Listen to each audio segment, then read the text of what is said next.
Wow, that's really getting blue back there.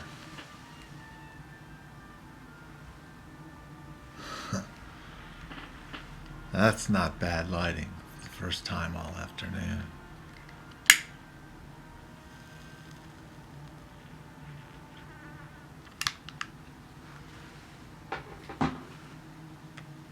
I wanted to talk a little bit about therapy, different kinds of therapy I've experienced. I've experienced so much, Pray God, I'm somewhat of an expert. The first time was at age 18 and trying to determine if I had the mental facilities to go 2,000 miles across the country to Boulder, which is completely different than Mother Miami, Oxford, Ohio farming town. This kind of hip, trendy, rich kids from Southern California and New Jersey. And so I was there. I was determined I was capable, and I wasn't capable, but I made it through. And we were walking around campus. Maddie showed an interest in me and was taking me around campus.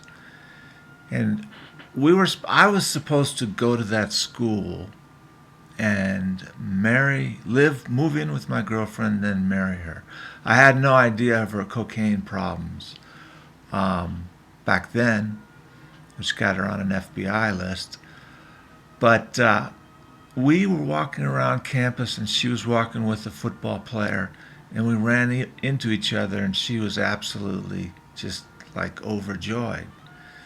And her parents, from then on, kind of viewed me as a villain and a little Christian boy, and hardcore coke. Who knows what kind of dealing went on? Remember, this is 78, 79. And so I was determined healthy enough by Martin Smith. Call me Marty, PhD. And we did some good behavioral therapy, behavioral modification, desensitization, some talk therapy, but he wasn't interested in talking. He was interested in curing. And the way he did that I had OCD and panic, and about my hands mostly. The nice Christian boy was worried about getting other people sick with something I didn't even have. I didn't even have the sniffles. So he decided that the best way would be to go outside and start touching things, cigarette butts, the mouth on a Coke can that had been used and discarded. And we actually went to a bin, and this would probably be level 7. We went to a bin, and I stuck my hand in and touched the filth on the side of the bin. And slowly, you would leave this filth on your hands for a longer and longer period. Desensitization, your mind goes on to other things. And that's the philosophy.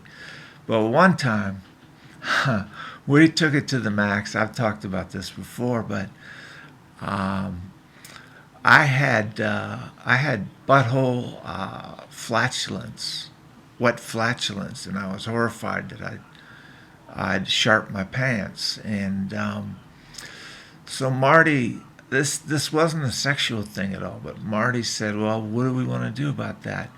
I said, "I don't know." He said, "Why don't you touch your butthole?" And I said, "Well, why don't you touch your butthole?" And so we both touched our buttholes, and we went around touching everything: lamps, lights, switches. And that was a great start. But we weren't over.